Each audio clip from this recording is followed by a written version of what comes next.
You'll just be wasting your time learning 3D animation if you don't understand what the different department does. Let me explain. 3D animation is broken down into various fields. And when you watch the final video on TV, you think that one person just did everything. But most times that's not the case. They are different departments. I'm going to be breaking down some of the departments for you so that you understand. But I'm going to link a screenshot of a video that I want you to go watch. Just search for it on YouTube. It's going to give you an in-depth review of what a different department does. The first one is environment modeling. When you watch a movie or whatever it is you are looking at, there's always going to be an environment that is created by somebody. There's also someone called a texture artist. The texture artist is responsible for texturing, making walls look like walls, fabric look like fabric, whatever it is that needs to be textured. That's a texture artist. That's his work. The next person is a character modeler. When you see the character in 3D, somebody is responsible for creating it, modeling it into 3D. The next thing is the rigger. The rigger is responsible for putting controls in the character's body, making them into digital puppets that can now be moved. The next role are the animators.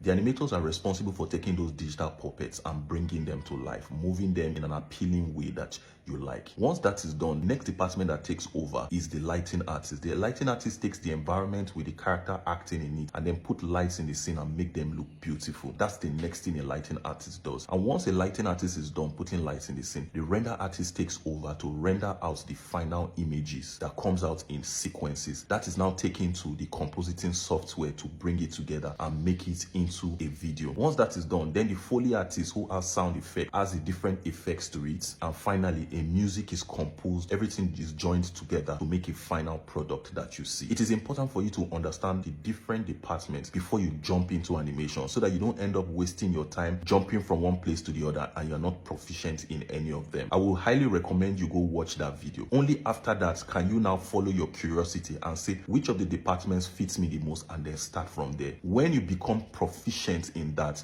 only then do you move to the next one. I hope this helps, and I'll see you guys again in the next one. Bye.